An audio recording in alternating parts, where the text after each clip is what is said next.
우리 성도님들, 만약에 제가 좋아하는 찬양이 어떤 거 있으세요? 라고 여쭤보면 어떤 찬양을 대답하시겠습니까? 제가 구역 신방이나 개인 신방을 하게 되면 신방 받으시는 분들에게 물어보는 질문이 바로 이 질문인데요. 가장 좋아하는 찬송이 무엇인지 종종 여쭤봅니다. 그러면 본인이 어떤 찬송을 좋아하는지 잘 대답해 주시는데요.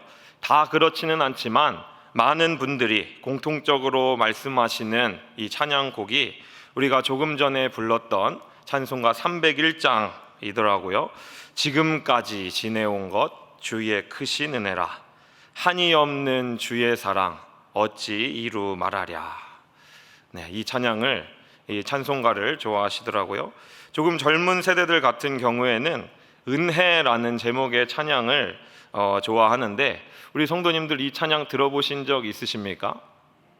만약에 처음 생소하신 분들 있으면 반성을 좀 하셔야 할 것 같습니다. 우리 교육부서에서 진행한, 작년 연말에 진행한 구해줘 홈즈에서 우리 담임 목사님과 교역자들이 함께 이 찬양을 불러서 영상으로 아직까지 남아 있는데, 못 들으신 분들은 빨리 들어보시기 바랍니다. 그리고 가사를 함께 이렇게 묵상해 보시기 바랍니다. 이 찬양의 처음 가사가 이렇습니다. 내가 누려왔던 모든 것들이, 내가 지나왔던 모든 시간이, 내가 걸어왔던 모든 순간이 당연한 것 아니라 은혜였소. 시간이 지나고 세대가 달라짐에 따라 곡조는, 멜로디는 조금 변했지만 가사의 내용은 찬송가 301장과 거의 비슷합니다. 내가 여기까지 온 것이, 내가 여기까지 살아올 수 있었던 것이 다 하나님의 은혜였다는 것입니다. 이런 고백을 할 수 있는 것 자체가 은혜입니다. 우리 성도님들, 그렇게 고백하실 수 있으시겠습니까? 내가 여기까지 살아온 것이 하나님의 은혜입니다 라고 고백하십니까? 네, 하나님께서는 받을 자격이 없는 우리에게 이러한 은혜를 선물로 주시는 분이십니다. 오늘 우리가 함께 읽은 디도서 말씀에도 하나님의 은혜에 대해서 말씀하고 있는데요, 이 말씀에 기록되어 있는 은혜는 우리의 모든 삶이 다 하나님의 은혜임을 고백할 수 있게 만드는 기본 중의 기본, 그러면서 가장 크고 근본적인 은혜에 대해서 우리에게 가르쳐주고 말씀하고 있습니다. 이 시간에 함께 읽은 이 말씀을 중심으로 하나님께서는 우리 성도들에게 과연 어떤 은혜를 주셨고 왜 주셨는가 함께 살펴보려고 하는데요, 이 시간 이 말씀을 통해 성령 하나님께서 어두운 우리의 눈을 열어주셔서 잘 알고 있는 말씀, 또 듣는 말씀이지만 우리의 눈을 열어주셔서 하나님의 말씀을 바르게 깨닫게 해주시기를 진심으로 축복합니다. 하나님께서는 우리에게 어떤 은혜를 허락해 주시는가, 어떤 은혜를 주시는가, 먼저 첫 번째로 구원의 은혜를 주십니다. 우리 함께 읽은 11절 말씀 다시 한번 보시기 바랍니다. 모든 사람에게 구원을 주시는 하나님의 은혜가 나타나, 구원을 주시는 하나님의 은혜가 나타나, 우리에게 우리를 구원하신 것이 바로 은혜라는 것입니다. 조금 전에 말씀드린 대로 이 구원의 은혜는 은혜 중의 은혜이고 가장 기본적이고 근본적인 은혜입니다. 이 구원의 은혜를 받지 못한 자들은 결코 나의 삶이 하나님의 은혜로 이루어졌음을 고백할 수 없습니다. 인생 가운데 기쁜 일을 만날 때, 슬픈 일을 만날 때 예수님을 믿지 않는 사람들은 뭐라고 이야기합니까? 이번에 운이 좋았다, 재수가 없었다, 팔자가 사납다, 내 운명이 이렇다, 이렇게 이야기를 합니다. 하지만 우리 성도는 하나님께서 은혜를 베풀어 주셨다라고 고백을 합니다. 우리가 구원의 은혜, 이 은혜를 이야기할 때 꼭 알아야 하는 것이 두 가지가 있는데요, 먼저는 우리가 무엇으로부터 구원함을 받았느냐 하는 것입니다. 성도 여러분, 저와 여러분들은 무엇으로부터 구원을 받으셨습니까? 죄로부터 구원함을 받았습니다. 죄로부터 구원함을 받았다는 사실, 이것을 잊어버리면 안 됩니다. 하나님께서는 예수님을 통해 우리의 죄 문제를 해결해 주신 것입니다. 그렇다면 성도 여러분, 이 죄 문제를 해결받았다, 이것은 잘 대답해 주셨는데요, 죄는 무엇일까요? 죄가 무엇이냐고 여러분들에게 누군가가 묻는다면 뭐라고 설명해 주실 것 같습니까? 교회를 오래 다녀서 자주 들어서 아는 것 같은데 딱 설명을 해주실 수 있으실까요? 죄는 세상의 기준이 아니라 하나님 앞에, 하나님의 기준에서 볼 때 잘못한 것이 죄이지 않습니까? 14절 말씀 상반절 한번 우리 보시기 바랍니다. 그가 우리를 대신하여 자신을 주심은 모든 불법에서 우리를 속량하시고 우리를 깨끗하게 하사. 여기서 그가 우리를 이렇게 말씀하는데 그는 예수님이십니다. 예수님을 말씀하죠. 예수님께서 우리를 대신하여 자신을 주신 것은, 구원의 은혜를 베풀어 주신 것은 무엇으로부터 우리를 속량하셨다라고 말씀합니까? 모든 불법입니다. 불법이 바로 죄라는 것입니다. 이 불법을 포함하여서 성경 전체를 통해서 죄라고 할 때 네 가지 단어를 우리 성도님들 꼭 기억하셔야 하는데요, 꼭 아셔야 하는데 무엇이 죄인가? 네 가지로 요약할 수 있습니다. 먼저는 하나님으로 믿지 못하는 불신이 바로 죄입니다. 그리고 하나님을 믿지 못하기 때문에 하나님의 말씀을 순종하지 않는 불순종이 바로 죄입니다. 하나님의 말씀을 듣지 않는다는 것은 궁극적으로 하나님을 믿지 않기 때문이라고 할 수 있기 때문에 불신과 연결돼 있죠. 그리고 방금 전에 14절 말씀에 나온 표현대로 하나님의 법을 지키지 않은 것이, 불법이 바로 죄라고 할 수가 있습니다. 네, 세상의 법을 아무리 잘 지켜도 하나님의 법을 지키지 않는다면 그 사람은 죄인입니다. 우리가 예수님 믿지 않는 사람을 당신은 죄인입니다 라고 하는 이유가 여기에 있습니다. 이렇게 불신, 불순종, 불법이 바로 죄이고요, 마지막 한 가지는 불의가 바로 죄입니다. 불의는 하나님 앞에 의롭지 못한 것인데요, 요한일서 1장 9절은 우리에게 이렇게 말씀하고 있습니다. 우리 한번 이 말씀을 같이 읽어보도록 하겠습니다. 시작. 만일 우리가 우리 죄를 자백하면 그는 미쁘시고 의로우사 사하시며 우리를 모든 불의에서 깨끗하게 하실 것이요. 불의에서 깨끗하게 하신다는 것은 죄에서 깨끗하게 하신다는 것의 구체적인 표현이라고 할 수 있는데요, 이렇게 하면 죄는 네 가지라고 요약할 수 있습니다. 불신, 불순종, 불법, 불의, 이렇게 말할 수가 있습니다. 하나님께서 예수님을 통해 이러한 모든 죄로부터 우리를 구원해 주시는 은혜를 베풀어 주셨습니다. 그렇다면 성도 여러분, 이 구원의 은혜는 과연 누가 받을 수 있을까요? 11절 말씀 다시 한번 보실까요? 이렇게 말씀합니다. 모든 사람에게 구원을 주시는 하나님의 은혜가 나타나. 모든 사람에게 구원을 주신다라고 말씀하고 있는데요, 여기서 우리가 주의해야 될 것이 있습니다. 꼭 기억해야 할 것이 있습니다. 여기 말하는 모든 사람은 이 세상의 모든 사람 전부 다를 의미하지 않습니다. 이 말씀을 잘못 해석하여서 하나님께서 세상에 있는 모든 사람을 다 구원하신다는 보편 구원론을 주장하는 사람들이 있는데요, 그렇지 않습니다. 만약 이 세상의 모든 사람이 다 구원을 받는다라고 한다면 바깥 어두운 데서 슬피 울며 이를 갈미 있을 것이다 라고 말씀하신 예수님의 말씀, 영원한 벌인 지옥의 형벌이 있을 것이라고 말씀하신 이 모든 말씀들은 다 거짓말이 됩니다. 모든 사람이 구원받는다는 이 말씀은 그렇다면 어떤 의미일까요? 구원의 은혜에는 차별이 없다는 것을 의미합니다. 우리가 오늘 디도서 2장 11절부터 읽었는데요, 그 앞부분을 보시면 하나님께서 사도 바울을 통해 디도에게 여러 부류의 사람들에게 권면하라라고 하신 내용이 나오고 있는데요, 그 사람의 신분이 높든지 낮든지, 부유하든지 가난하든지, 남자든지 여자든지, 나이가 많이 들었든지 젊은 사람이든지, 그 사람의 인종이 무엇이든지 간에 예수님께서 내 죄를 위해 십자가에 못 박히셨다가 3일 만에 다시 살아나신 나의 구원자가 되신다는 사실을 믿는 모든 사람들, 모든 자들은 그러한 자에게는 차별이 없이 구원의 은혜가 임한다는 것을 의미합니다. 예수님의 이름의 뜻을 여러분들 잘 알고 계시죠? 예수님의 이름의 뜻을 보면 이것을 더 잘 알 수 있는데요, 마태복음 1장 21절 말씀, 이렇게 말씀하고 있습니다. 아들을 낳으리니 이름을 예수라 하라. 이는 그가 자기 백성을 그들의 죄에서 구원할 자이심이라 하니라. 예수님의 이름의 뜻은 자기 백성을 그들의 죄에서 구원할 자라는 뜻입니다. 자기 백성입니다. 자기 백성. 그렇다면 여러분들 추측이 가능하죠? 자기 백성이 아닌 다른 백성이 있다는 것을 우리는 알 수가 있습니다. 우리는 누가 예수님을 왕으로 모시는지, 누가 예수님의 백성인지 너무나 잘 알고 있습니다. 요한복음 3장 16절에서 이것을 우리에게 가르쳐주고 있습니다.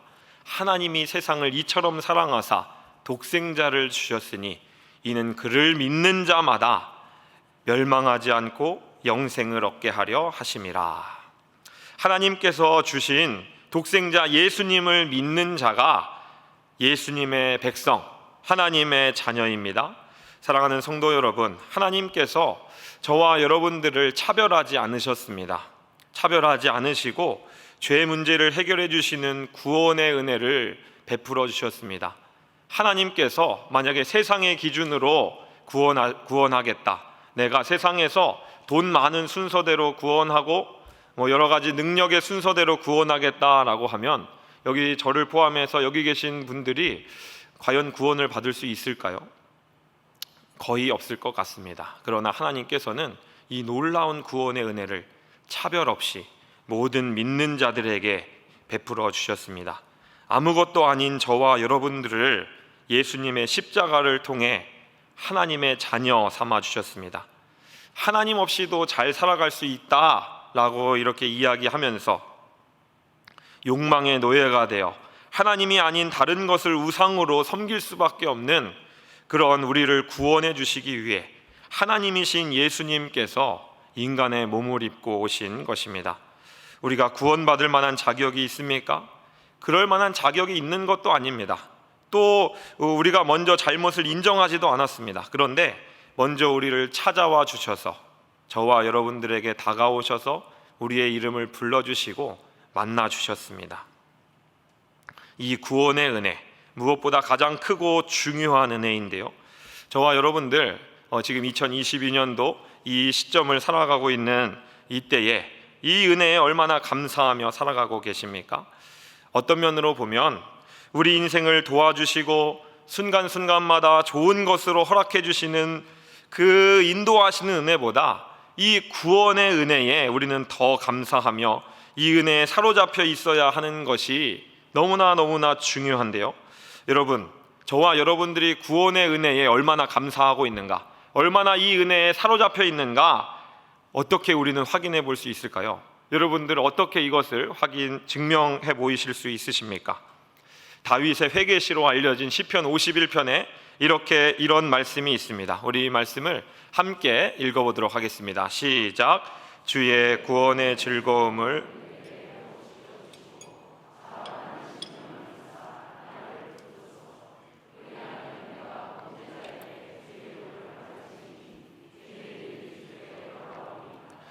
아멘. 이 말씀을 보시면 순서가 있습니다. 순서.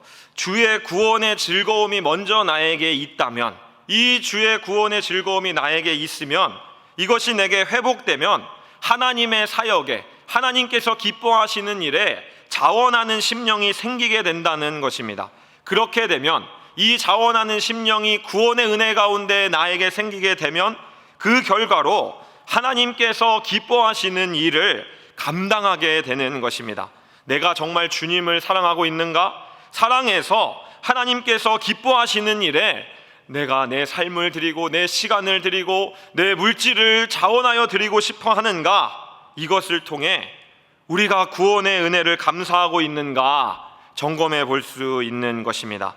사랑하는 성도 여러분, 저와 여러분들은 하나님께서 기뻐하시는 일에 자원하는 심령이 있으십니까? 이 예배가 마치면 2차 투표가 진행돼야 되는데요. 여러분들 표정이 딱 그런 것 같습니다. 목사님 설교 빨리 끝내세요. 빨리 투표하고 집에 가야 됩니다. 이렇게 하는데 아직 많이 남아 있습니다. 2차 투표가 남아 있는데요.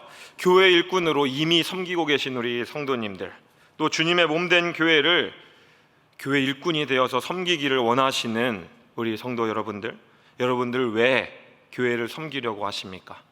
왜 주님의 몸된 교회를 내가 섬기려고 그런 마음이 있으신가요? 무엇 때문에 하려고 하십니까? 구원의 은혜 때문에 내게 베풀어 주신 그 사랑이 너무나 감사하고 놀라워서 내가 그 은혜에 이 작은 것이라도 보답하고 싶다. 이 주님의 사랑에 바르게 반응하고 싶어하는 이 자원하는 심령을 가지고 주님의 일을 감당하시는 저와 여러분들이 되시기를 축복합니다. 만약 지금 내가 섬기는 이 주님의 일이 귀찮고 번거롭고 무의미하게 여겨지고 재미없게 느껴지신다면 그런 분은 현재 내 신앙생활에 빨간 경고등이 들어온 상태라고 할 수가 있습니다. 나에게 이미 베풀어 주신 은혜를 깨닫게 해달라고, 다시 한번 이 구원의 은혜에 사로잡혀서 자원하는 심령을 가지고 감사하는 마음으로 하나님을 섬길 수 있는 은혜를 허락해 달라고 기도하셔야 합니다. 이것이 우리에게 필요합니다. 그리고 이 은혜는요, 다른 것이 없어도 충분히 만족할 수 있는 큰 은혜입니다. 구원의 은혜가 그렇습니다. 그래서 하박국서에 이렇게 말씀하고 있죠. 무화과 나무가 무성하지 못하고 포도나무에 열매가 없고 감람나무에 소출이 없으며 밭에 먹을 것이 없으며 우리의 양이 없으며 외양간에 소가 없을지라도 나는 여호와로 말미암아 즐거워하며 나의 구원의 하나님으로 말미암아 기뻐하리로다. 구원의 하나님으로 말미암아 다른 것은 내게 없을지라도 나는 기뻐하겠습니다 라고 고백할 수 있는 이 은혜가 우리에게 베풀어 주신 구원의 은혜입니다. 나의 모든 것을 채우고도 남는 은혜를 이미 저와 여러분들은 받은 것이고 하나님께서는 이 은혜를 우리에게 주신 것입니다. 이미 충분히 받았는데 다른 것이 굳이 더 필요 없는데 다른 거 더 달라고 우리 자녀들이 조르면 떼쓰면 우리 부모님들 뭐라고 말씀하십니까? 이미 많이 있잖아. 있는 것에 만족해. 이렇게 가진 거에 감사해라. 이렇게 이야기하시지 않습니까? 하나님 보시기에 지금 저와 여러분들의 모습이 과연 이러한 모습이 이와 같지는 않을까요? 앞으로 우리에게 주실 은혜를 갈망하며 간구하는 것도 필요하고 이것도 너무나 중요하지만 이미 주신 은혜, 우리에게 베풀어 주신 이 구원의 은혜를 기억하며 잊어버리지 않고 감사하고 누려나가시는 저와 여러분들이 되시기를 바랍니다. 이 구원의 은혜와 함께 하나님께서 우리에게 베풀어 주시는 은혜가 또 있습니다. 그 두 번째는 훈련하시는 은혜입니다. 11절 하반절 말씀과 12절 상반절 말씀을 보시기 바랍니다. 하나님의 은혜가 나타나 우리를 양육하시되, 하나님의 은혜가 나타나서 우리를 양육하신다라고 이렇게 말씀하는데요. 여기서 양육이라는 이 그리스어 단어는 훈련이라는 의미를 가지고 있습니다. 하나님께서 우리를 훈련시키신다라는 것입니다. 여러분, 훈련은 힘들지 않습니까? 가장 최근에 어떤 훈련 받아보셨습니까? 새생명 훈련 받으실 때 너무 기쁘셨습니까? 사형리를 외우는데 너무 행복해서 다음에 또 받고 싶으셨습니까? 그런 분들 계시면 새생명 간사로 꼭 자원해 주시기를 바랍니다. 그런 분은 별로 없으실 거예요. 훈련은 우리는 자유로움을 좋아하기 때문에 규칙적이고 우리를 힘들게 하는 것, 우리를 구속하는 것을 우리는 싫어합니다.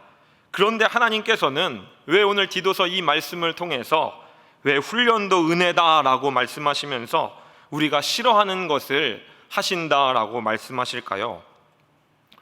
우리는 강해져야 하기 때문입니다. 하나님께서는 우리가 하나님의 자녀로 강해지기를 원하시기 때문입니다. 은혜 가운데 강해져서 하나님께서 우리에게 맡겨주신 사명을 넉넉히 감당해 나가기를 원하시기 때문입니다. 우리 성도님들 인생 가운데 하나님의 강한 훈련을 받으신 적 있으십니까? 아무래도 여기 계신 우리 남자 성도님들은 훈련이라고 하면 군대를 가장 먼저 떠올리실 것 같습니다.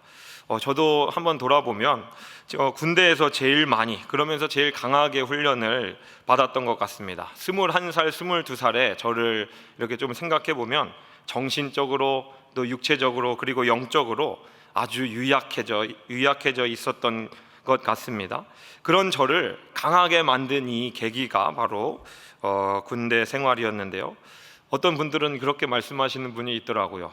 제가 이 백신을 맞으면 부작용 때문에 죽을까봐 조금 무서워했습니다. 무섭다고 하니까 겁쟁이세요. 목사님 얼굴은 그렇게 안 생겼는데 왜 겁이 왜 이렇게 많으세요? 군대 제대로 갔다 온 거 맞아요? 이렇게 말씀하시는 분이 계시더라고요. 안 죽고 잘 살아서 돌아왔습니다. 저는요, 제가 알고 보니까 그분보다 더 좋은 곳에 있었더라고요. 강원도에 있는 특공연대에서 군 생활을 했습니다. 처음에 이 춘천에 있는 대기보충대에 들어갔을 때 훈련소 가기 전에 자대 배치를 받는 시간이 있는데요. 안내를 받으면서 그날 같이 입소한 사람들 중에서 신체 등급 1급, 키 175cm 이상, 180cm 미만, 그리고 부모님 두 분 다 살아계시고 안경 쓰지 않고 정신이 멀쩡한 인원들 중에서 7명만 딱 뽑아서 이 특공대에서 차출해서 데리고 간다라고 이야기하더라고요. 그 얘기를 들었을 때 조금 겁이 나기 시작했습니다. 건강한 그 대상자에 그리고 제가 들어가 있다는 사실을 알았을 때 저는 기도하기 시작했습니다. 간절한 마음으로 열심히 기도했습니다. 하나님, 제발 저는 아니지요. 하나님, 저는 아니지요. 저 거기 가면 큰일 나요. 저는요, 하나님 저를 사랑하시니까 가장 좋은 곳, 가장 사랑하시는 곳으로 인도해 주실 줄 믿습니다 라고 기도를 했습니다. 그런데요, 자대 배치 받는 날, 기다리던 그날, 그 많은 대상자 중에서 하필 제가 7명 안에 들어가게 됐습니다. 그것을 보는 순간에요, 전화해서 좀 속된 말로 복권을 사라고 해야 되나 이런 생각이 조금 들기도 했습니다. 그러면서 그때부터 하나님은 내 기도에 응답해 주시지 않는구나라는 생각도 사실은 조금 이렇게 하기도 했는데요. 옆에 있는 이 친구가 같이 들어간 친구가 이렇게 얘기하더라고요. 야, 니네 아빠 목사님이라며 어떻게 된 거야? 너 거기 왜 가는 거야? 이렇게 이야기를 하더라고요. 너 진짜 운도 없다. 그렇게 해서 그 부대에 가게 되었습니다. 거기서 군대 생활을 시작하게 됐는데요. 생각하던 것과 같이, 아니 그보다 더 어떻게 보면은 강한 훈련을 받게 되었습니다. 우리의 임무는 전쟁이 나면 북한에 몰래 들어가서 북한에 몰래 들어가는 것이 이렇게 임무였는데요. 실제 전쟁이 나면 그 임무를 잘 수행해야 되지 않습니까? 전쟁에 이기게 하려면 그 임무를 잘 숙지를 해서 잘 수행해야 되잖아요. 그래서 훈련을 조금 이렇게 강하게 받았습니다. 먼 곳까지, 적진까지 이 무거운 군장을 메고 낙오하지 않고 잘 가기 위해서 야간 산행 훈련을 자주 받았고요. 이 체력이 국력이기 때문에 411km 거리인 천리 행군도 2년의 군생활 가운데 한 번 했습니다. 오랜만에 생겨서 한번 이렇게 8박 9일 동안 했는데요. 여러분들 길 지나가시다 보면 일주일 안에 10km 빼드립니다 이런 문구 보신 적 있으십니까? 411km를요 이 8일 동안에 걸으면 진짜로 10km가 빠지더라고요. 저는 그게 저건 뻥이 아니다라고 이렇게 그걸 보고 생각을 했는데요. 천리 행군도 했습니다. 그리고 월요일부터 금요일까지 매일 아침에 5km, 저녁에 5km 이 뜀박질을 시켜서 뛰었습니다. 또 적진 안에 들어가면 안 들키고 살아남아야 되잖아요. 만약에 들키더라도 잘 도망가야 되잖아요. 그래서 겨울에는 스케이트를 타게 했습니다. 그리고 여름에는 똥물에서 수영 훈련도 이렇게 받았습니다. 그렇게 2년 동안에 어쩔 수 없이 제 이 의사와는 관계없이 이 훈련을 받으니까요, 강한 훈련을 받으니까 정신적으로 어느 순간이 지나니까요, 정신적으로 또 육체적으로 이렇게 더 단단해지더라고요. 그래서 지나보니 하나님께서 이 너무나 온실 속의 화초 같고 유약해져 있는 나를 강하게 하시기 위해서 이곳에 보내셨구나라는 것을 생각하게 되었습니다. 하나님께서 우리를 훈련시키는 목적도 마찬가지입니다. 미워서 너 한번 골탕 먹어봐라, 너 내 말 안 들었으니까 한번 당해봐라 하시는 것이 아니라 강하게 사용하시기 위해서, 정결하고 깨끗한 그릇으로 사용하시기 위해서 하나님께서는 저와 여러분들 어떤 때는 정말 어렵고 힘든 일도 만나게 하시는데요, 하나님의 주권과 섭리를 우리가 인정한다면 우리는 이러한 일을 당할 때마다 하나님께서 나를 훈련시키시는구나, 하나님께서 내가 지금 바로 이것을 통해서 무엇을 얻기를 원하실까라고 생각하는 것이 필요합니다. 여러분, 그렇다면 하나님께서는 우리를 어떻게 훈련시키실까요? 3가지 훈련을 시키신다라고 본문에 나와 있는데요, 12절 말씀 먼저 우리 같이 한번 읽어보도록 하겠습니다. 시작. 우리를 양육하시되 경건하지 않은 것과 이 세상 정욕을 다 버리고 신중함과 의로움과 경건함으로 이 세상에 살고. 먼저는 버릴 것을 버리는 그런 훈련을 시키십니다. 하나님께서 버리는 훈련을 시키신다라고 하는데 무엇을 버리게 하십니까? 경건하지 않은 것과 이 세상 정욕을 버리는 훈련을 우리 가운데 우리에게 훈련시키십니다. 여기서 경건하지 않다는 것은 하나님을 제대로 믿지 않는 불신앙적 요소들을 의미하는데요, 여러분, 우리 하나님 다 믿는다고 이야기하지 않습니까? 그런데 우리가 믿는다고 말하지만 우리의 삶을 좀 이렇게 자세히 들여다보면 하나님 외에 다른 것을 더 의지할 때가 참 많이 있음을 우리는 발견하게 됩니다. 어떤 때는 재물을 더 의지하고요, 어떤 때는 인간관계를 더 의지할 때가 있습니다. 하나님께서는 우리의 인생 가운데 하나님만 의지하고 사랑하게 하시기 위해서, 하나님만 붙잡게 하시기 위해서 이것을 버리는 훈련을 우리에게 시키십니다. 때로는 이것을 위해 이것을 통해서만 우리가 체득할 수 있다면 이것을 위해서 사망의 음침한 골짜기라고 여겨지는 곳까지 내려가게 하시는 경우가 있습니다. 그렇다면 이 세상 정욕은 무엇입니까? 모든 부패한 육체적인 욕심이 바로 죄의 이 세상 정욕입니다. 사실 욕구 그 자체는 인간에게 나타나는 자연적인 현상이지만 이 욕구가 나의 삶의 목표가 될 때, 나의 삶의 의미와 목적이 될 때 이 세상 정욕이 됩니다. 육신의 정욕, 안목의 정욕, 이생의 자랑, 쾌락, 소유욕, 이런 모든 것들을 의미합니다. 하나님께서는 우리가 이런 것들을 바라고 자랑하고 욕심내는 것보다 하나님을 기쁘시게 하고 싶은 소원, 하나님 앞에 나의 삶을 가지고 영광 올려 드리고자 하는 몸부림, 그런 자원하는 심령을 주시기 위해 우리에게 이러한 것들을 버리는 훈련을 우리의 인생 가운데 베풀어 주십니다.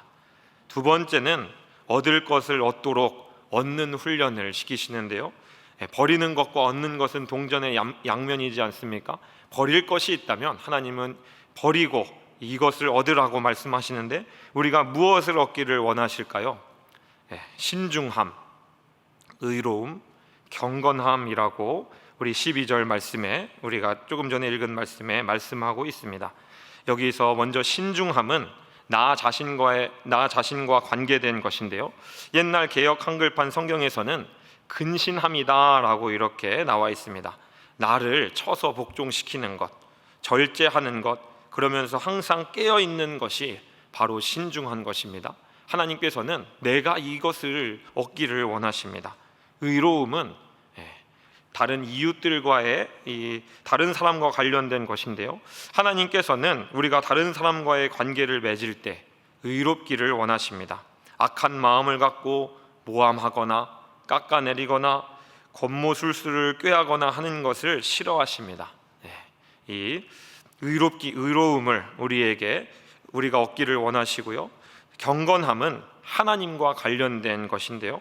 여러분, 하나님과의 바른 관계를 위해 우리에게 항상 있어야 할 것이 있다면 그것은 무엇일까요? 신전의식입니다. 신전의식. 하나님께서 아무도 나를 보고 있지 않더라도 나를 보고 계시고 내가 하는 말을 다 듣고 계시고 모든 것을 다 알고 계신다. 내 심령을 감찰하시는 분이 하나님이시다. 하나님은 다 보고 계신다라는 것을 우리에게 이 바른 하나님과의 바른 관계를 위해 항상 이것이 있기를 원하십니다. 경건함은 바로 이것을 의미하고 강조하고 있습니다. 성도 여러분, 저와 여러분들의 삶의 모든 것들이 다 하나님 앞에 펼쳐져 있습니다. 하나님께는 숨길 수 있는 것이 하나도 없습니다. 하나님께서는 이렇게 우리의 인생 가운데 신중함, 의로움, 경건함을 얻게 하시기 위해 우리를 훈련시키십니다. 어떤 때는 정말 내가 이렇게까지 해야 되나라는 그런 생각이 들 정도로 그것을 통과하지 않으면 계속 그 상태에 머무르게 하시면서 극복하게 하시는 훈련을 베풀어 주시는 하나님이십니다.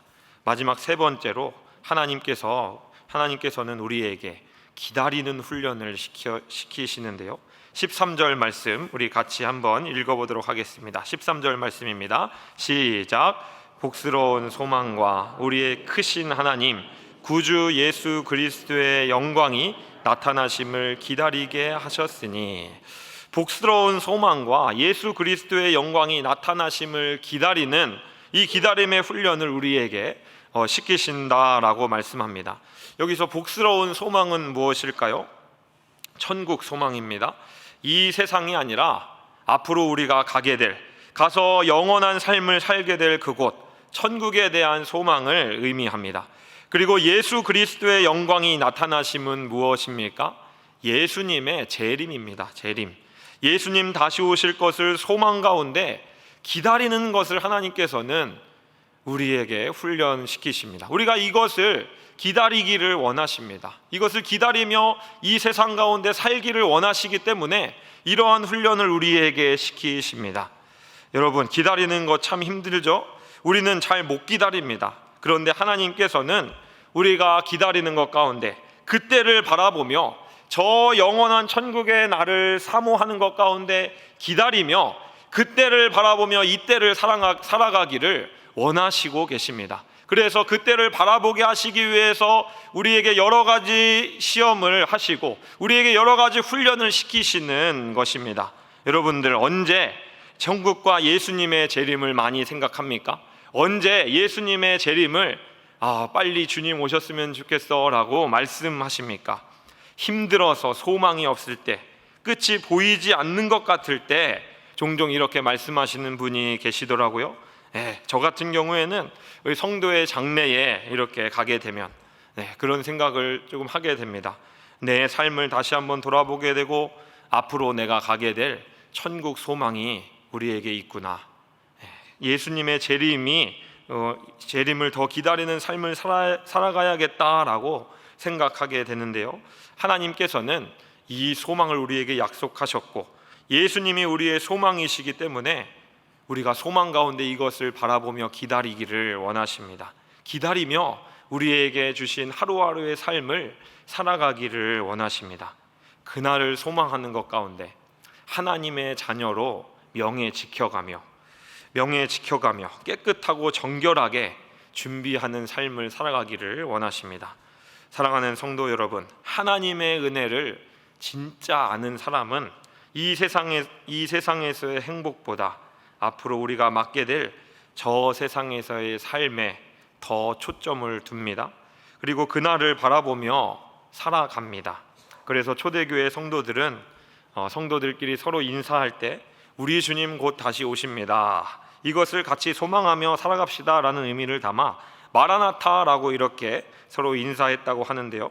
저와 여러분들에게는 얼마나 이 마라나타의 신앙이 있는가 점검해 보는 것 가운데 하나님의 기다리게 하시는 훈련, 이 기다림의 훈련을 잘 감당해 나가게 되시기를 진심으로 축복합니다. 하나님께서 구원의 은혜, 훈련하시는 은혜를 우리에게 베풀어 주신다라고 말씀드렸습니다.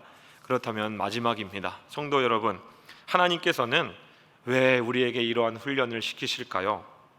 이러한 은혜를 주시는 하나님의 목적은 무엇일까요? 14절 말씀 우리 한번 같이 읽어보도록 하겠습니다. 시작. 그가 우리를 대신하여 자신을 주심은 모든 불법에서 우리를 속량하시고 우리를 깨끗하게 하사 선한 일을 열심히 하는 자기 백성이 되게 하려 하심이라. 14절 상반절을 요약하면 하나님께서 우리에게 구원의 은혜와 양육하시는 은혜를 베푸신 이유는 이라고 요약할 수 있습니다. 그렇게 하신 것은 우리가 선한 일을 열심히 하는 하나님의 백성, 하나님의 친백성이 되기를